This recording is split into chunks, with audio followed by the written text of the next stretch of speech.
चाहे सूली पे चढ़ाओ चाहे आरी से कटाओ, मेरा साथ ना छूटेगा भोले बाबा से, मेरी प्रीत ना छूटेगी भोले बाबा से।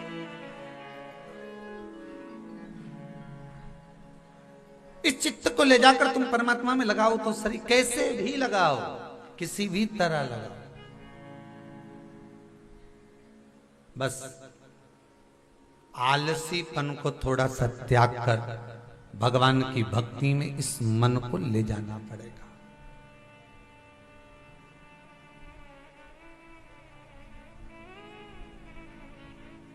खांसी,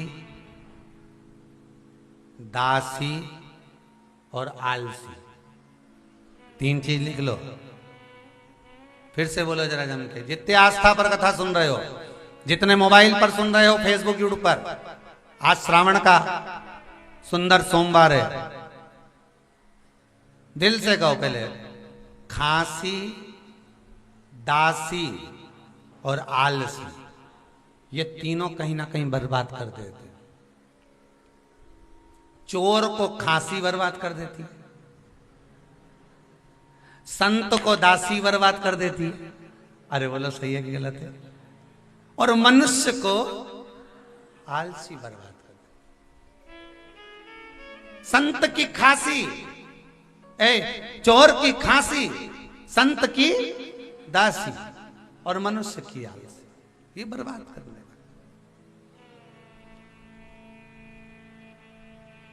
और दुनिया के लोग देखो, कोई चोर चोरी करने जाए, कोई चोर जाए चोरी करने के लिए, और चोरी करने के लिए जाए, और चोरी करने के लिए जैसे ही पहुंचे और पहुंचते से इसके खांसी आ जाए जम के, खूब डपट के, अब अंदर फंसा, अब खांस भी रहा।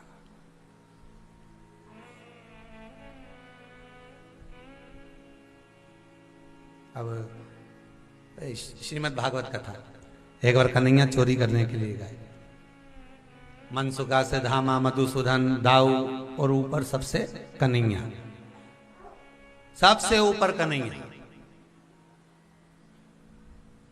और ऊपर चढ़ने के बाद जैसे ही मटकी तोड़ रहे थे, नीचे मनसुखा लगा था सबसे आखिरी में, उसी के ऊपर सर चढ़े थे। जो मनसुखा लगा था उसको छींक आ रही थी। अब मनसुखा हुआ टेढ़ा घोड़ा बना, हाथ रखा जंघा घुटने पर, और उसके ऊपर चढ़ा श्रीदामा, श्रीदामा जी के बाद में चढ़े दाऊ, दाऊ जी के बाद में चढ़े कन्हैया, और नीचे जो मनसुखा लगा था उसको आ रही छींक। अब छींक दे तो तकलीफ, नी छींके तो तकलीफ, बड़ा परेशान। अब इसने हाथ खुला होए तो नाक के दबा ले तो छींक रुक जाए, पर वो हाथ भी खुला नहीं। अब उसके ऊपर दो तीन और चढ़े, अब ये यूं मत ले, अब ऐसे ही करे, ऐसे ही करे, अब खूब मचलता फिरे, पर वो नाक नहीं बंद। और जैसे ही मटकी फूटने वाली थी वैसे ही छींक दी, आज, और जो जम के छींका,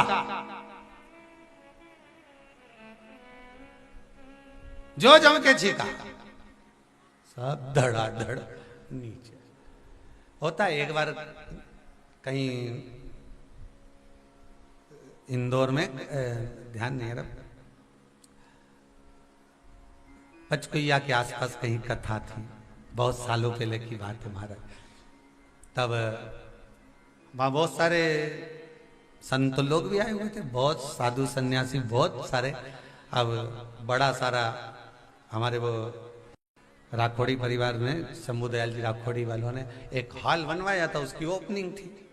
अब वहाँ कथा चल रही थी, और कथा के एक दिन बाद वो संतों का सम्मान और वो समागम रखा था। खूब सारे संत आए थे, खूब जोरदार जोरदार। अब सबकी गादी लगी, एक आखिरी में कोई विशेष संत के साथ में कोई एक और संत आए थे।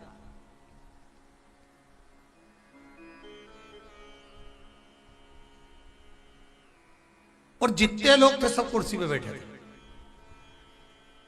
अब जितने संत लोग प्रवचन दे रहे थे सब सुन रहे थे। अब एक ऐसे संत बैठे हुए थे, अब उनको आ गई छींक दम के, और उनकी छींक इतनी भारी थी कि जो हाल बनवाया था भैया जी ने, वो पूरा हाल गुंजायमान हो गया बिना माइक के। और ऐसे छींके कि 3-4 तो कुर्सी से नीचे लुढ़क गए, ऐसे छींके। अब बाद में उनके गुरु उनके पास बैठे थे, उनको बड़ी मुस्कुराहट आई, बड़ा चेहरे पर प्रसन्नता आई। तो उन्होंने अपने शिष्य से कहा कि तुम बाहर जाकर छींक लेते। तो गुरुदेव जाता इतनी देर में, तो इसलिए मैंने तो यही छींक। अच्छा, गुरुजी को मालूम था ये छींकता बड़ा तेज है, और गुरुजी को ये थोड़ी ना मालूम था कि यही छींकेगा। अब चेला तो चेला बड़ा चीखा।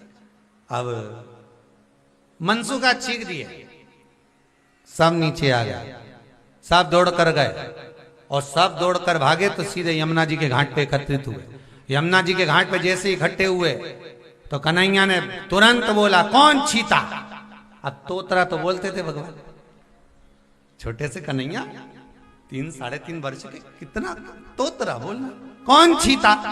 अब कौन की आफत आई कि कौन बोल दे कि छीका, कोई नहीं बोला कौन छीका, सही बता कौन छीता। मनसुखा बोला मैं छीका। इतने में कन्हैया बोले, दाऊ दादा एक काम करो, इसको छीकने का बहुत शौक है, इसको 108 बार छिकाओ। अब दाऊ दादा ने कहा 108 बार कैसे छिकाएंगे। तो कन्हैया बोले, जैसे बाबा नंद बाबा क्या करते, कपास की बाती बनाते, खटिया पे बैठ जाते, पलंग पे नाक में देते और छिकाते, बस तुम भी छिका। अब इन्हें कपास की बाती बनाई और मनसुखा की नाक में दी। जो मनसुखा की नाक में दी तो मनसुखा छींक पड़ा। जो छीके 2, 4, 8, 15 बार जो मनसुखा छीके, मनसुखा के सौगंध खाऊं पिता की कभी नहीं छीकूंगा, पर अब छिकाना तू मन करता।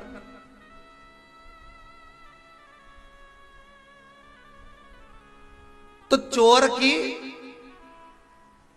जम के बोले जरा खांसी, चोर की खांसी आफत में डाल देती है, लक्ष्य तक नहीं पहुंचने देती। चोर की खांसी कभी लक्ष्य तक नहीं पहुंचने देगी, आफत में डाल देगी।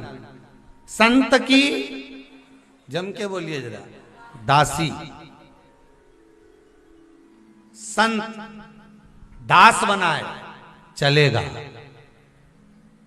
संत शिष्य बनाए चलेगा, पर संत दासी अपने पास में रख ले नहीं चलेगा।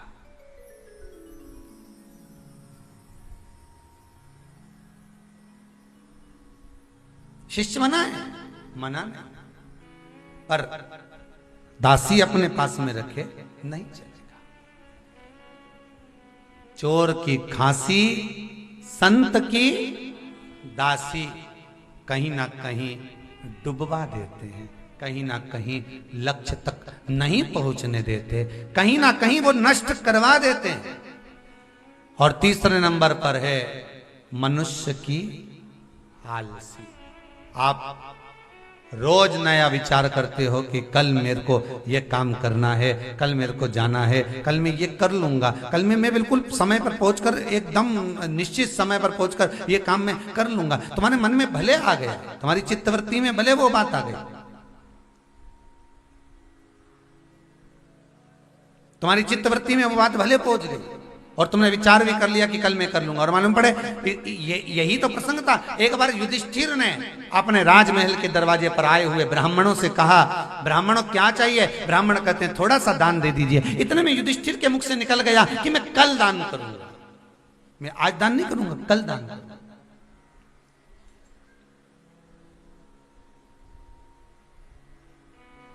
और युधिष्ठिर के मुख से निकला कि मैं कल दान करूंगा, तो भीम ने नगाड़ा बुलवाया, ढोल बुलवाया, बाजार में खूब बजाया। तो युधिष्ठिर ने बुलवाया भीम को कि ये तू आज किस बात के लिए बैंड बजा रहा है, ढोल बजा रहा है, नगाड़ा बजा रहा है, आखिर क्या हो गया ऐसा। युधिष्ठिर से भीम ने कहा, भैया बात इतनी सी है कि आपने काल को जीत लिया। क्या करा है आपने, काल को जीत लिया। काल अधिपति आप बन गए, युधिष्ठिर ने पूछा कि तुम मुझसे कह रहा है कि मैंने काल को जीत लिया है, पर मैंने तो काल को नहीं जीता। भीम कहते हैं आप ही ने तो ब्राह्मण से कहा था,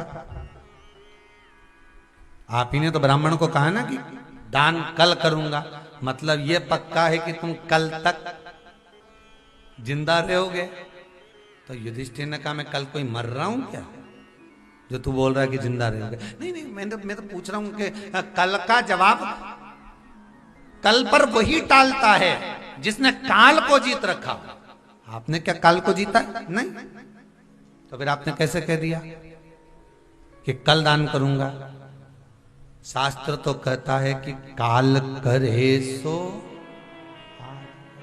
आज करे सो पल में परलय हो जाए, फिर भजन करेगा। कब कब करोगे?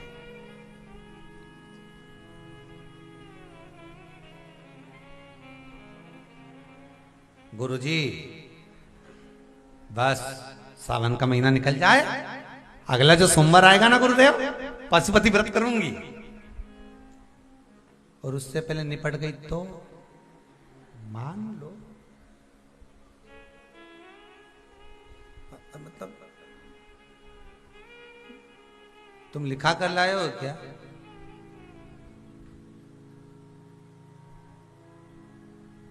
कहीं लिखा कर लाए हो कि तुमने जीना है? नहीं नहीं, यहां पर कोई न परमाने। कौन है?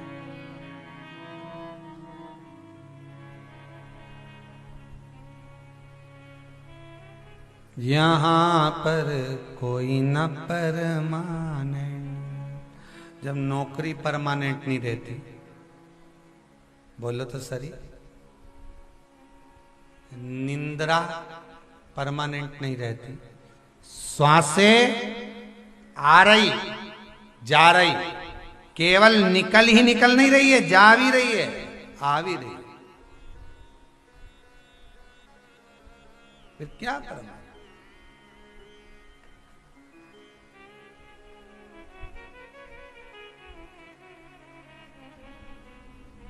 जो परमात्मा ने दिया बस उसका स्मरण। एक भजन की बड़ी सुंदर लाइन है महाराज। ना जाने कब टूट पड़े माथे पे काल कुल्हाड़ी, सुनो रे प्यारे भाई हरि के भरोसे हाथों गाड़ी, प्रभु के भरोसे हाथों गाड़ी, हरि के भरोसे हाथों गाड़ी, प्रभु के भरोसे हाथों गाड़ी। ये परमात्मा साधा हुआ है, परमात्मा अपने पास रखा हुआ है। काल अधिपति तो केवल दुनिया में एक है, और वो उज्जैनी नरेश, उज्जैन का राजा, काल को जीतने वाला काल अधिपति महाकाल, उसके सिवाय कोई नहीं।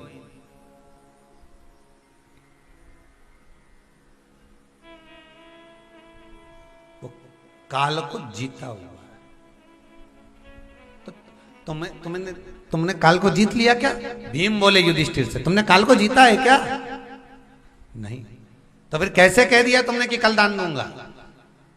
भजन, दान, पुण्य, सत्य, शरणागति, स्मरण, मंत्र जाप, नाम जाप, दर्शन, ये कभी कल पर मत टालना। कर सको तो तुरंत कर लेना, क्योंकि कल का कोई भरोसा नहीं। स्वजन करो भरी जवानी में, बुढ़ापा किसने दे। शिव महापुराण की कथा कहती है तुम्हारी मर्जी पड़े, जवानी का भी इंतजार मत करो। मीराबाई ने करा था क्या?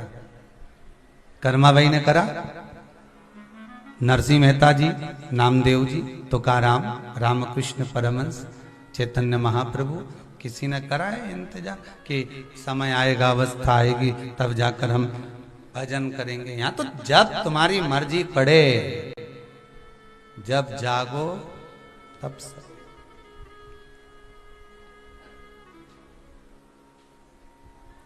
चित्तवृत्ति को लगा लो बस, कैसे भी परमात्मा में डूबा।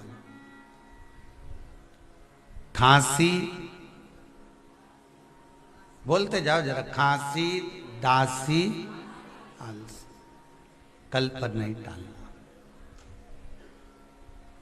एक दिन की शिव पुराण, कोई माता जी कह रही थी कि एक दिन की शिव पुराण रह जाती है गुरुदेव, रात को मोबाइल पर सुन लेते।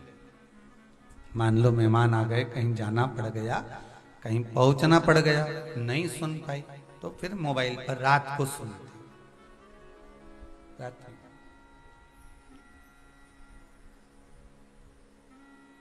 आलसी ना करें, लक्ष्य तक नहीं पहुंच पाओगे।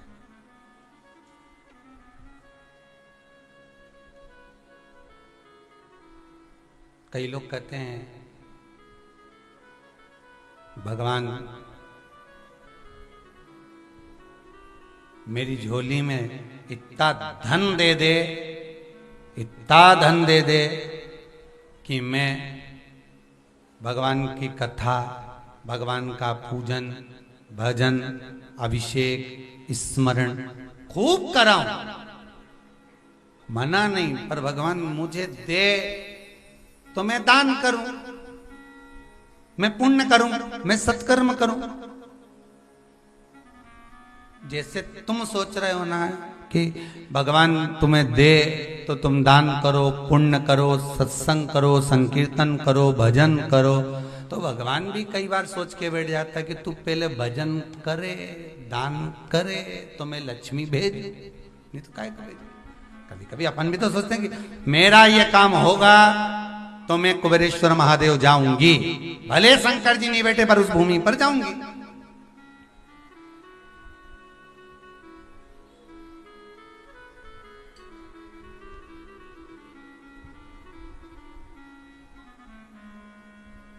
ये चित्तवृत्ति में भजन। आज कभी हम आ रहे थे जब कथा में, तो कोई पति पत्नी का जोड़ा आया का गुरुदेव हमारे डॉक्टर 90% कोरोना, सब वेंटिलेटर पर पहुंच गए, कुछ भी नहीं बचा, सब ने आस छोड़ दी। पर केवल शंकर की कथा सुन रखी थी तो वो केवल शंकर का ही चेहरा और स्मरण याद आ रहा था, इसलिए आज धोख लगाने आए कि बाबा हमको जीवित रख दिया। कहीं बैठे होंगे दोनों, कहीं ना कहीं होंगे, कहीं ना कहीं बैठे, वो बैठे, खड़े होइए जरा दोनों।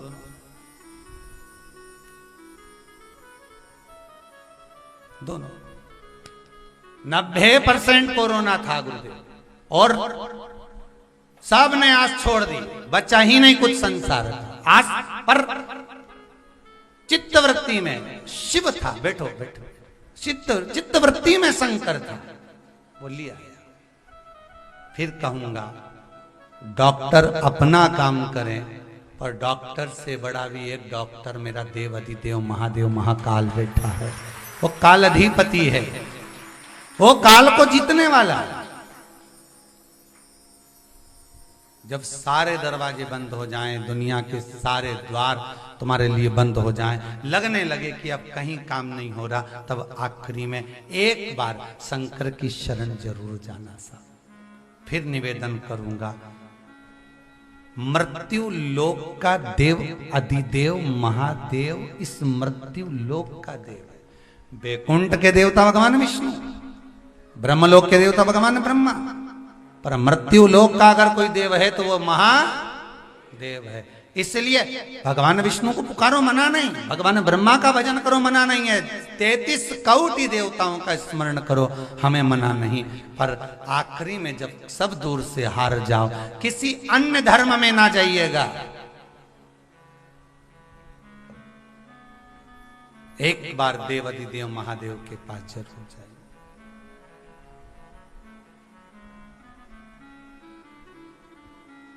और उससे जाकर निवेदन जरूर कर कि भोला सब दुख काटो मारा, ओ भोला सब दुख। एक बार उसके पास जाकर निवेदन जरूर करना, उसके पास जाकर प्रार्थना जरूर करना कि मेरे जीवन का सारा दुख काट दीजिए, बस इतनी कृपा कर दो। और जाना पड़ेगा, बाल कटाना है तो नाई की दुकान पर, दुख काटना है तो परमात्मा की दुकान पर, भगवान के द्वार पर जाना पड़ेगा। बाल काटना है तो नाई की दुकान पर जाइए, और दुख को काटना है तो परमात्मा के द्वार जाइए।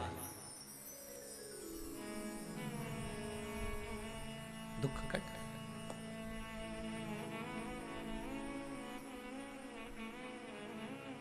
पर जब आलसीपन से हटोगे तब ही तो परमात्मा के पास पहुंचोगे। यही 1 बजे से 4 बजे तक तुम्हारा सोने का समय, और ऊपर से फंस गया सियोर वाला महाराज। 1 बजे से 4 कथा,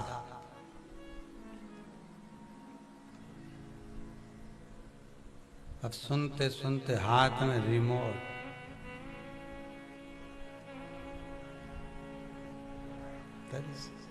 छोटा सा पोता घर पास में आके बोला, दादी ऐसी ऐसी क्यों कर रही है? दादी बोली, भगवान भागरिया तो बुला रही। अब वही 1 बजे से 4 बजे तक तुम्हारा सोने का समय, उसी समय पर वो शिव पुराण की कथा। कल कोई बोल रहा था, गुरुजी ये 2 बजे की कथा को तुमने 1 बजे क्यों कर दिया? तो हम क्या करें, ये आस्था वाले जाने।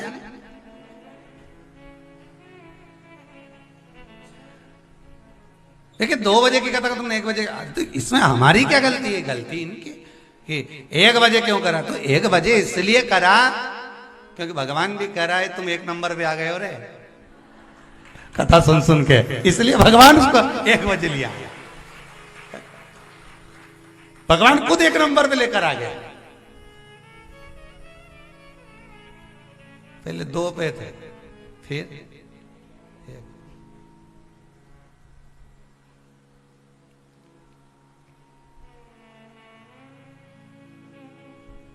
अब इधर 12, बड़ी विचित्र समय है वो। 12 बजे राम जी आए तो जम के तो बोलो 12 बजे, भगवान कृष्ण आए तो परशुराम अवतार हुआ 12, बराह अवतार 12, नरसिंह अवतार शाम के 6 बजे। जितने ज्यादा से ज्यादा भगवान के अवतार हुए सब 12 बजे। किसी ने पूछ लिया कि राम जी से कि प्रभु ये भगवान, किसी ने पूछा कि ये भगवान कृष्ण 12 बजे क्यों आए, राम जी 12 बजे क्यों आए? तो किसी के मुख से निकल गया कि हो सकता है रावण की और कृष्ण भगवान तुरंत, जो रावण है वो और कंस है वो, हो सकता है भगवान को उसकी 12 बजाना हो, इसलिए आए। पर ऐसा प्रसंग नहीं है। 12 का जो आंकड़ा है ना, 1 के पीछे 2 लगा है। कितना लगा है? 1 के पीछे 2। 1 और 2 को प्लस कर दो तो कितना हो गया? ब्रह्मा विष्णु महेश 3। 2 में से 1 माइनस कर दो तो कितना हो गया? 1। अर्थात 1 है, उसी में राम है, उसी में कृष्ण है, उसी में ब्रह्मा, उसी में विष्णु, उसी में शिव है। जब भगवान शंकर का अभिषेक करते हैं तो 3 चरण की टेकी पर 1-1 बूंद पानी टपकता रहता है। वो 3 चरण ब्रह्मा विष्णु महेश, 1-1 बूंद पानी जो गिर रहा है वो दिखा रहा है कि हम तीनों एक है, हमें भेद नहीं है। भेद संसार की दृष्टि में, जो हमें भेद कर लिया।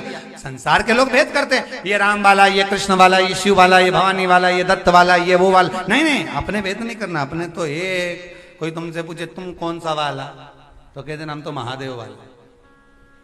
तो क्या महादेव वाला मतलब?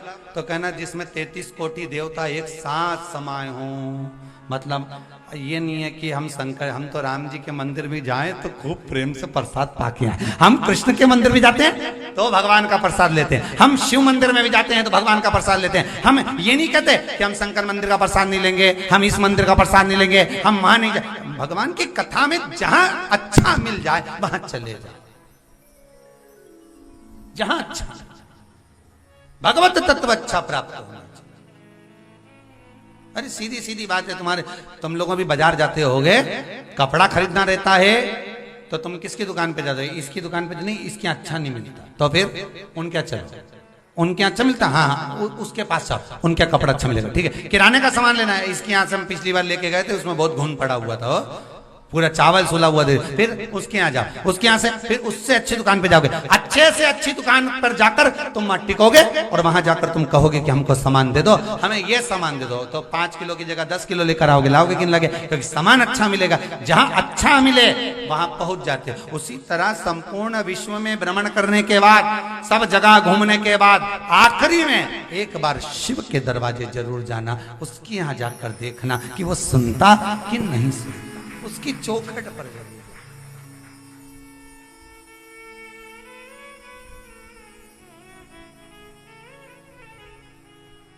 वो सुने ना सुने वो उसके पास से तुम जाकर बोलो तो, दरबार में भोले बाबा के दुख दर्द मिटाए, दुनिया के सताए लोग यहाँ सीने से लगाए। उसके दरबार में जाकर कहो तो, एक बार प्रार्थना तो करो, बोलो तो।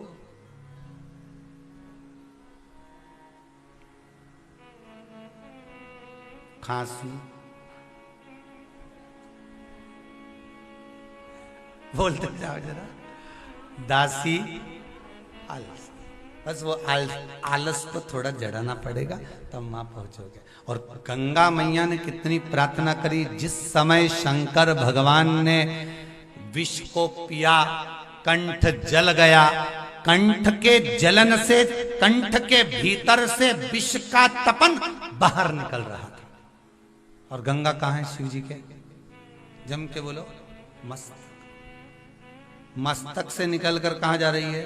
बहती बहती बहती बहती शिव के चरणारविंद से। कहाँ से गई? अब तुम डब्बा भर के पानी डालोगे तो डायरेक्ट पैर पे गिरता है क्या? अरे बोलो तो जम के, नहीं। कहाँ जाएगा? जैसे हमारे केश रहते हैं, बाल रहते हैं, हमारी जो जटाएं रहती हैं, वो धीरे धीरे धीरे धीरे धीरे धीरे, उसी तरह गंगा जी कहाँ से चली? सिर पे से चलकर भगवान के कंठ से होती हुई नीचे की ओर जब जाने लगी, भगवान के चरणारविंद की ओर जब पहुंचने लगी, भगवान के चरणों में जब जा रही है, जैसे ही चरणारविंद में पहुंच चुकी है, तब शिव ने देखा कि जो मैंने विष पिया है, उस विष का जो ताप है वो गंगा के जल में जा रहा है।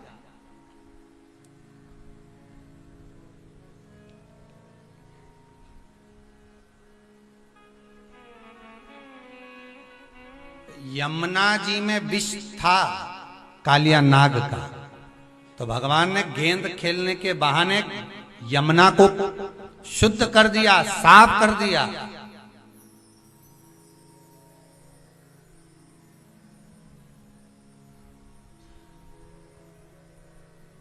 और कहीं का होता ना तो कह देता यमुना जी में बहुत सारा विष पड़ा हुआ है, कालिया नाग का विष बहुत है, जाना मती कोई भी। अब लोग क्या करने लगते, धीरे धीरे वहां कोई नहीं जाए तो कचरा पटकने लगे, और विष ही तो पड़ा है, अच्छा है, डालते जाए। जो प्लाट पर मकान नहीं बनता उस प्लाट पे लोग कचरा ही डालते हैं।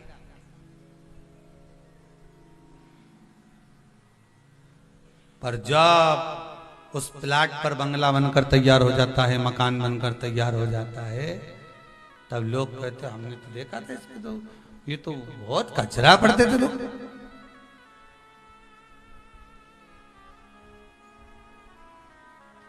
कितना कचरा पटकते थे यहाँ, क्या जोरदार महल बनाया, क्या जोरदार, हो बताओ।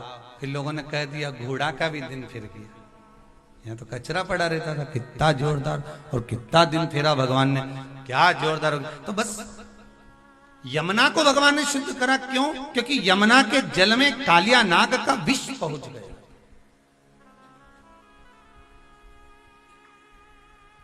यमुना के जल में कालिया नाग का विष पहुंच गया, तो यमुना को शुद्ध करा।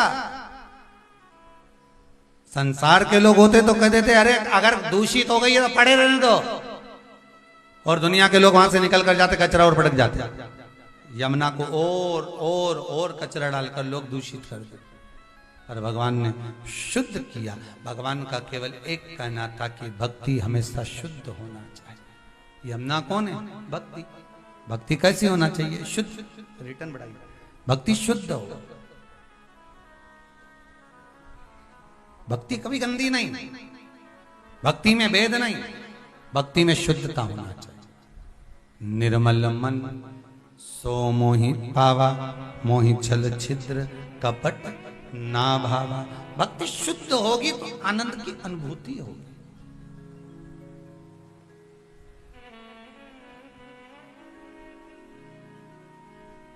राम जी वन में गए, मेरे सीताराम सरकार, मेरे राघव जी जब वन में गए तो सबसे पहले शबरी अम्बा के दरवाजे पर जाकर उन्होंने यही कहा, ठीक है, शबरी अम्बा के दरवाजे पर जाकर यही कहा कि प्रथम भक्ति संतन कर संगा, दूसरी रति मम कथा प्रसंगा।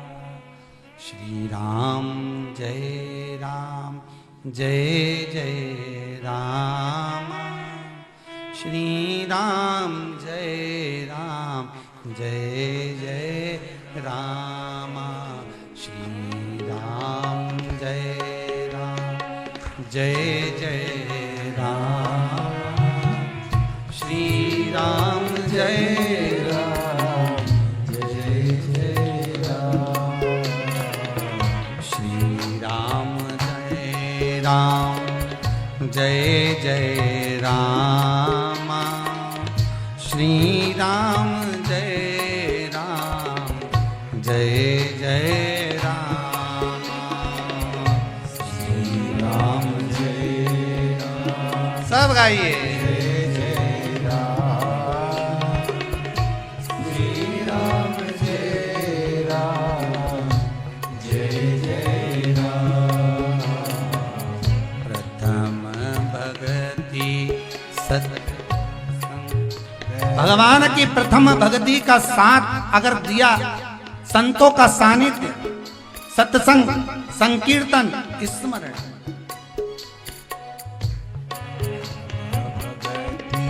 संतन कर संगा, दूसरी रति मम कथा प्रसंगा। श्री राम जय जय राम, श्री राम जय राम। सत्संग अर्थात किसी सतगुरु की शरणागति में पहुंचकर भक्ति का स्मरण करो, सत्संग करो। श्री राम जय राम जय जय राम, श्री राम जय राम जय जय राम, श्री राम जय राम जय जय राम, श्री राम जय राम जय जय राम, श्री राम जय राम जय जय राम, श्री राम जय राम जय जय राम, श्री राम जय राम जय जय राम, श्री राम जय राम जय जय राम,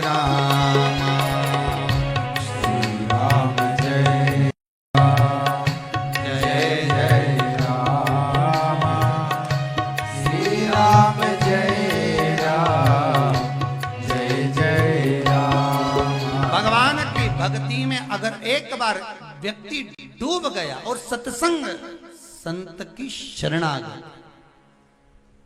और वो भक्ति का जो सुख होगा उसके आगे कोई सुख नहीं।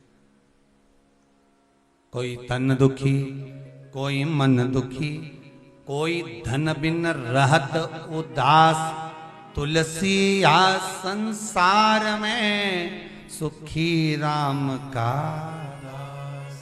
संसार में एक ही सुखी है जो भगवान की चरणों में बैठ गया, भगवान की शरणागति में बैठ गया, भगवान की भक्ति में बैठ गया, शिव महापुराण के अंदर कथा श्रवण करने बैठ गया, चित्त वृत्ति लगाकर भगवान से जो जुड़ गया, इस आत्मा चित्त मन वृत्ति से समझ लो वो भगवान का हो गया। एक कथा कही थी, शंकर जी के मंदिर में जाके केवल हाथ रखकर घंटी बजाकर कहता था भोले।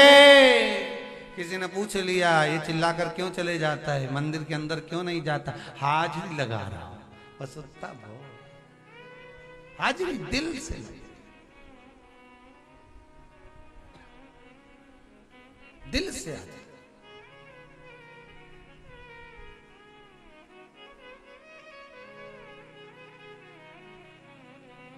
मन से भगवान को रिझाओ। गंगा का जल, गंगा का वो जल भगवान के गले के उस विष की तपन से निकल कर जा रहा है। शंकर जी को समझ में आ गया कि ये जल जहरीला हो गया।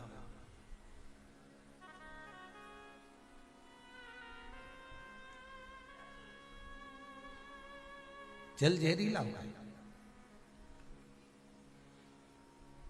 भगवान बहुत, दुनिया के लोग भले कहें, कई लोग कह देते हैं भगवान में बुद्धि नहीं, कहने वाले तो कह देते हैं। एक व्यक्ति ने कह दिया भगवान में तो बिल्कुल विवेक नहीं है। क्या विवेक नहीं है बताओ? इतना सा बेर इतने बड़े पेड़ पे लगाया, इतना सा आम इतने बड़े पेड़ पे लगाया, और इतना बड़ा कद्दू, काशी फल, इतनी बड़ी लौकी इतनी पतली सी डाली पर लगाई। अगर भगवान को कद्दू लगाना था तो बड़े पेड़ पे लगा देता, लौकी लगाना थी तो बड़े पेड़ पे लगा देता। अब इतनी बड़ी लौकी और लगाई इतनी पतली सी डाली पर, इतना बड़ा कद्दू लगाया इतनी पतली सी डाली पर। भगवान ने भी देखा। एक दिन नारियल के पेड़ के नीचे बैठा था जिसने किया था, और ऊपर से टपक गया एक नारियल। नारियल तो नीचे आया, ये ऊपर पहुंच गया। अब भगवान के सामने जाकर खड़ा हो गया। भगवान ने पूछा इसको क्यों लिया है? यमराज से बोला इसको क्यों लाए? ये तो भगवान में भेद देखता था कि भगवान ने गलत किया।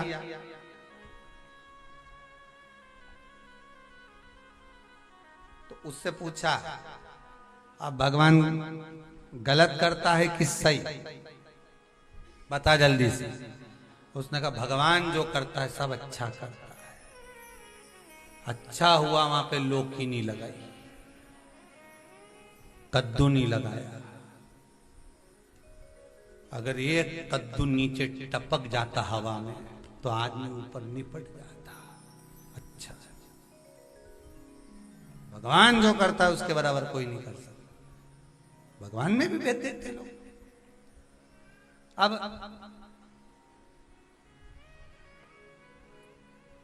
यमुना का जल शुद्ध किया मेरे कृष्ण ने। सरयू मैया का जल अगर शुद्ध करा तो मेरे राघव ने, मेरे राम जी। गंगा के जल को अगर शुद्ध कर रहे हैं तो कौन? स्वयं मेरे देव अधिदेव महादेव। ये यमुना के जल में स्वयं भगवान कालिया नाग को नाथने के लिए जल के अंदर कूद गए थे। क्या कारण था? भगवान को यमुना जी के जल में जाने की क्या जरूरत थी? चाहते तो कालिया नाग को तो पूंछ पकड़कर खींच के लेकर आते और भगा देते उसको, पछाड़ देते उसको। पर भगवान ने कहा नहीं नहीं नहीं, भक्ति के अंदर प्रवेश करो। यमुना क्या है? भक्ति। भक्ति के अंदर प्रवेश करूंगा, और भक्ति के अंदर जब प्रवेश करूंगा तब जाकर इस कालिया नाग को मैं नाथ कर बाहर कर दूंगा। अर्थात कथा में लोग प्रवेश नहीं कर पाते, भगवान की कथा में पहुंच नहीं पाते, बस मन में सोच लिया कि कथा में ऐसा हुआ वैसा, पर कथा में प्रवेश तो करो, एक एक तत्व को श्रवण तो करो, एक एक बात तक पहुंचो, तो तब चित्तवृत्ति में मालूम पड़ेगा कि कथा तत्व है क्या, कथा रस तत्व है।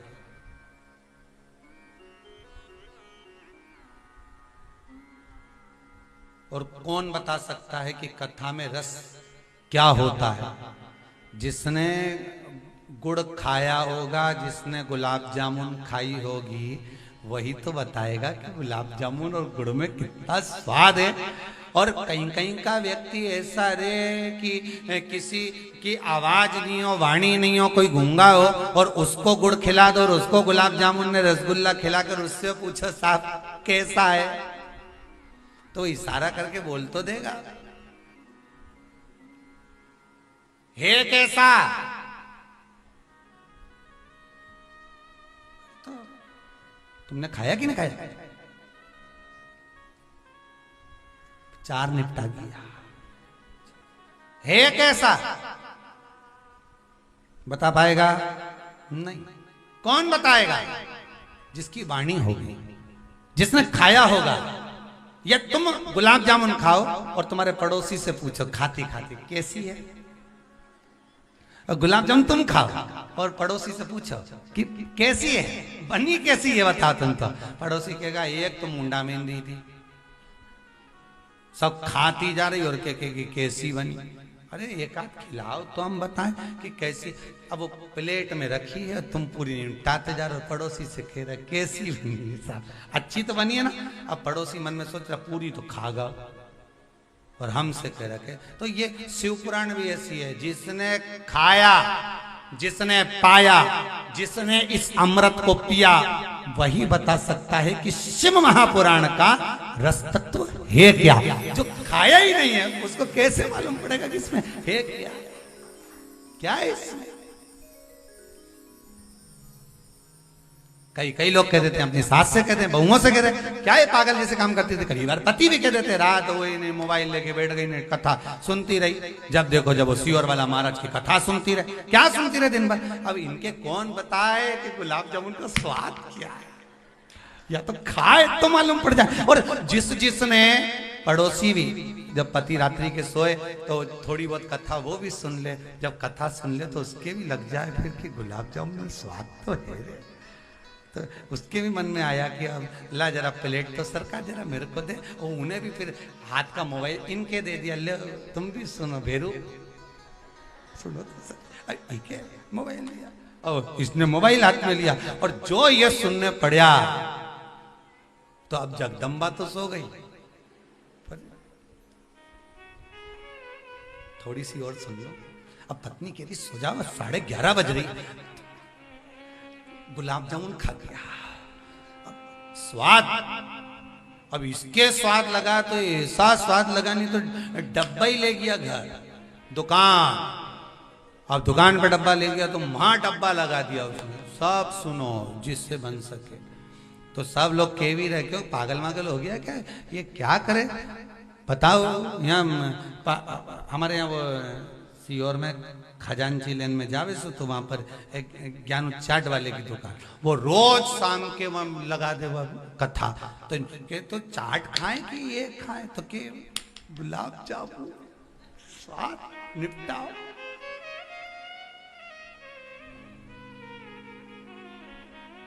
ये वो स्वाद। अरे बिन पिए नशा हो जाता है, जो शंभु शंभु गाता है। ये शंकर का एक अड़भंग नशा, एक अड़भंग नशा। ये पांच जजमान यहां इस शिव महापुराण के विराजमान हैं। पांच जजमान बैठे हैं महाराज, बड़ौदा से आए हुए स्वर्गीय श्री श्याम सुंदर जी राठी जी का परिवार, स्वर्गीय सोहनलाल जी सोनी जी अहमदाबाद वालों का परिवार, स्वर्गीय सीताराम जी सोमानी जी सूरत वालों का परिवार, स्वर्गीय सत्यनारायण जी तोसनीवाल जी मुंबई वालों का परिवार, स्वर्गीय कन्हैया लाल जी बियाणी जी सूरत वालों के, जो ये बच्चे बैठे हुए हैं विराजमान हैं, तो इन सब की कहीं ना कहीं फैक्ट्रियां, कहीं ना कहीं काम, कहीं ना कहीं बिजनेस, कहीं ना कहीं दुकान, कहीं ना कहीं कोई व्यापार व्यवसाय कहीं ना कहीं तो चल रहा है, पर उसके बाद भी अपनी चित्त वृत्ति को लगा देना भगवान शंकर में, विराजमान हो जाना शिव भक्ति में, तो कहीं शंकर की ही कृपा, शिव का अनुमोदन जो पाया वो बता।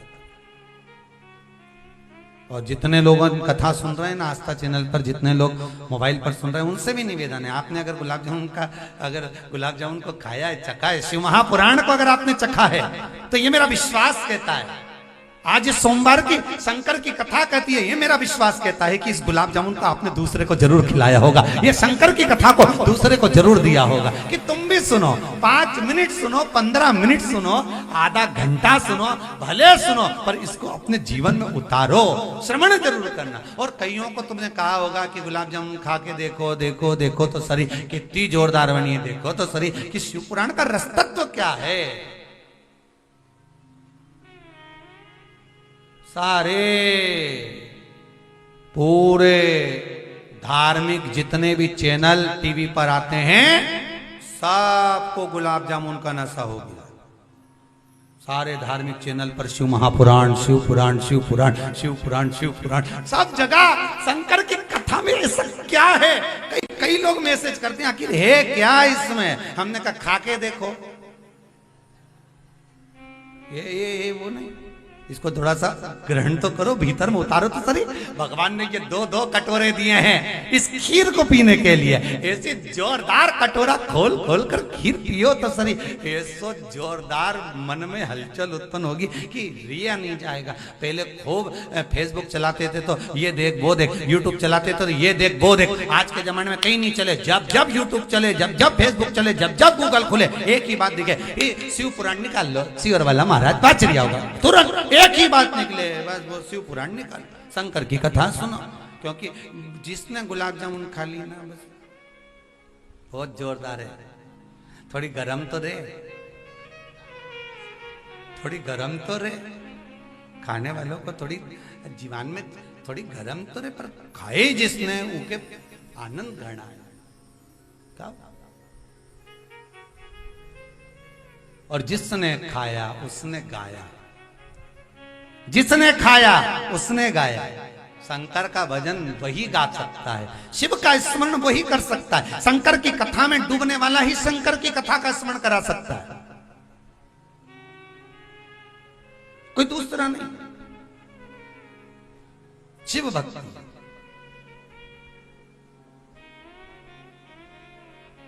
और भाई कर्म का लेख है, वो तो देखो मनुष्य को भोगना है, मनुष्य देह मिली है, कर्मों का भोग भोगने के लिए मिली है। माता जानकी जी ने पिंजरे में एक तोती को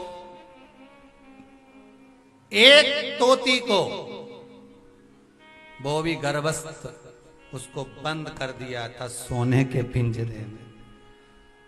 तोती मर गई, तोते ने कह दिया जानकी, ए माता सीता, आप इतनी ज्ञानी जनक जी की पुत्री होकर आपने ऐसा काम कर दिया। मेरी पत्नी से आपने गर्भ अवस्था में वियोग कराया है। वो तोते की जो पत्नी थी, तोती, वो गर्भस्थ थी। पद्म पुराण में लिखा, मेरी गर्भस्थ पत्नी को आपने मुझसे वियोग करवाया है। मैं भी तोता, उसका पति, आपको श्राप देता हूं, आप भी गर्भ अवस्था में अपने पति से वियोग करोगी। देखिए रामचरितमानस, जानकी जी गर्भ से थी, वाल्मीकि बाबा के आश्रम में पहुंची थी। अब किसी ने कहा सीता जी को जो जाना पड़ा एक धोबी की वार्ता सुनकर, एक धोबी की बात सुनकर सीता जी का परित्याग कर दिया। ना इसमें राम जी दोषी हैं जिन्होंने सीता को गुरु के आश्रम में भेजा, ना इसमें धोबी दोषी है कि उसने कहा और भेजा। इसमें अगर कहीं दोषी हैं तो माता जानकी जी दोषी हैं। उन्होंने कैद में रखा था और कैद में रखा तो तोते ने कहा कि तुम्हें वियोग सहना पड़ेगा। वही तोता जो जानकी जी बाल्य अवस्था में जिस तोती को रखी थी, वही तोता मरने के बाद उसी अवधपुरी में जहां सीता जी ब्याह कर गई, उसी अयोध्या का धोबी बनकर पैदा हुआ। और उसी धोबी ने, जो तोता था वही धोबी बना, और उसी धोबी ने इसको परित्याग करवा दिया कि जाओ सीता जी का त्याग। कलकत्ता में कहा था कोई दूसरा नहीं है, हमारे कर्म का दंड में भोगना, ये नाते, ये रिश्ते, ये कुटुंब, ये कबीले। कोई उंगली उठा रहा है, समझ लेना पुराने जमाने का है। कोई ताने दे रहा है, समझ लेना पुराने जमाने का है। कोई तुम्हारा धन खाकर भाग गया, समझ लेना पुराने समय का है। तुम्हारे तो संस्कार बेकार थे नहीं। माता पिता इतने अच्छे संस्कारित होकर भी अगर औलाद बिना संस्कार की उत्पन्न हो जाए, संस्कार विहीन उत्पन्न हो जाए, और वो सम्मान ना करे, आदर ना करे, सत्कार ना करे, समझ लेना पुराने जमाने का। गाय को रोटी नहीं दी थी, डंडा मारकर भगा रहा था, वही बहू बन के आ गई, दिन रात डंडे कुदा रही है, दिन रात।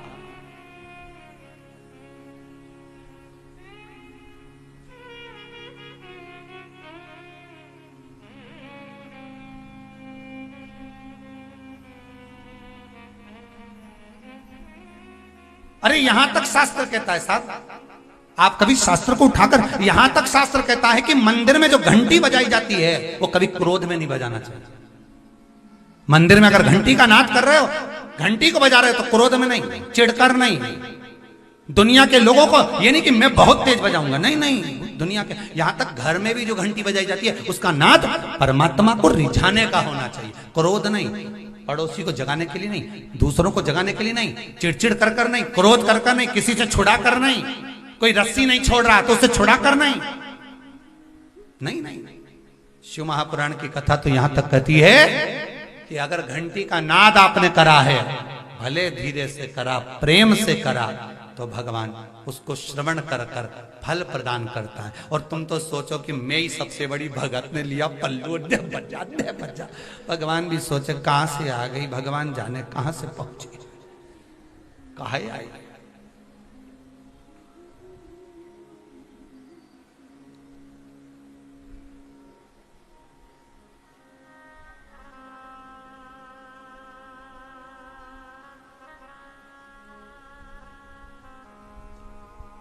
प्रेम से।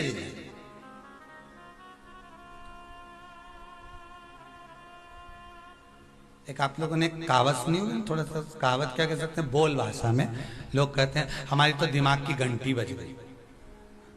बोल भाषा में लोग कहते कि नहीं कहते? उसका कारण क्या है? क्या कारण है?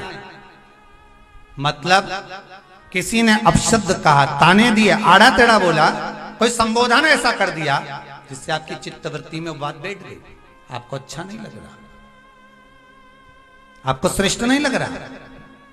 कितना सुंदर कहा है विष्णु पुराण के अंतर्गत की गरुण घंटी का अगर नाद भी किया जाए तो भगवान को रिझाने के लिए किया जाए। ये नहीं कि तुम जम जम के बजाए जा रहे, बजाए जा रहे, बजाए जा रहे हो, बजा। भगवान भी मन में सोच रहे हो 7 बजने वाली है। एक ये साउंड वाले भैया मान लो ये आए और ये भवानी वाले साउंड वाले ये इतना तेज स्पीकर चालू कर दें, इतना तेज कर दें तो तुम लोग हाथ दबाओगे, दबाओ, कानों पर हाथ रखोगे। और वही अगर प्रेमवश आनंदवश अगर चलाएंगे तो आप लोगों को हाथ रखने की जरूरत पड़ेगी क्या? नहीं, मतलब आपको अच्छा लगेगा। उसी तरह अगर मंदिर में जाकर घंटी का नाद अगर आप कर रहे हो, प्रेम से कर रहे हो, धीरे से कर रहे हो, आराम से कर रहे हो, तो भगवान उसको स्वीकार करता है। और जिसने अहम में, अहंकार में, क्रोध में चिड़चिड़ होकर, रस्सी छुड़ाकर, किसी का हाथ हटाकर तुम बजाना और देव बजा, भगवान भी सोचे कहां से आ गई, भगवान काहे पहुंचे, क्यों?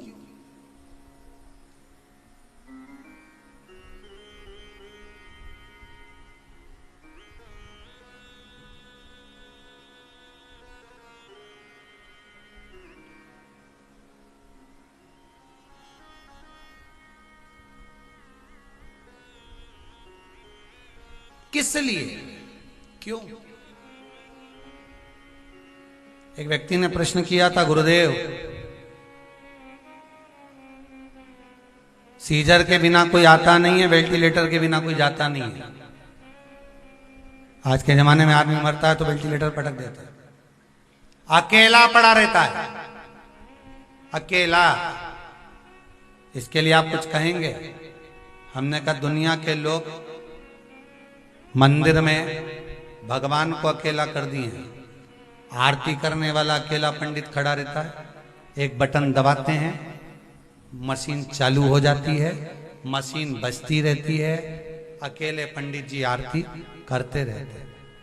पहले भी कथा में कहा, आज फिर कहते हैं, सारे तीर्थों में नहीं जा सकते, कोई बात नहीं, पड़ोस में कोई मंदिर हो, देवालय हो, कम से कम जब आरती हो 5-7 मिनट खड़े रहकर भगवान का अनुमोदन तो कर सकते हो, स्मरण तो कर सकते हो। भगवान की आरती को भी लोगों ने मशीन पर कर दिया, इसलिए भगवान ने भी तुम्हें आखिरी समय पे मशीन पर कर दिया। अंतिम समय पर भगवान भी तुम्हारे लिए मशीन लगा दिया। आरती के समय आप भी मशीन लगा देते, भगवान ने कहा तेरे लिए भी मशीन नहीं।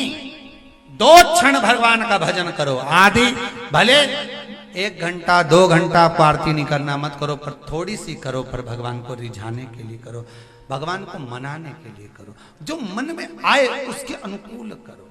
भगवान मंत्र से, साधना से जितना नहीं रिझता उतना आपके हृदय से रिझ जाता। निर्मल मन सो मोहि मन। अब गंगा मैया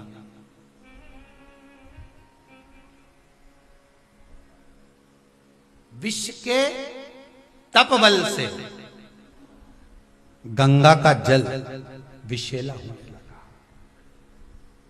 क्या करा जाए, क्या किया जाए? मन में सोचा, आखिर कारण क्या है, ये क्या करा जाए?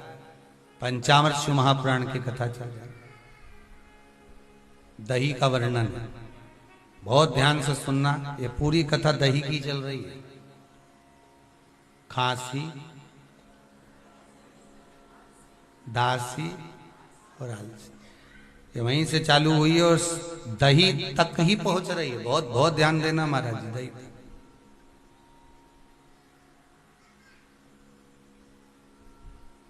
अब गंगा का जल विषैला हो गया, गंगा बिलख पड़ी, रोने लगी, आंखों से अश्रु बह रहे गंगा जी। किससे कहूं मैं अपना दर्द, किससे कहूं मैं अपना दुख, किससे जाकर कहूं कि मैं तकलीफ में। कथा के पहले भी कहा, आज फिर कहते हैं, आपने अगर नहीं सुना हो तो ध्यान से सुनना। किसी के सामने जाकर मत रोना, गंगा से भी सीख लो। किसी के सामने दुख अगर आया है तो परमात्मा के पास जाकर रोना, उससे कह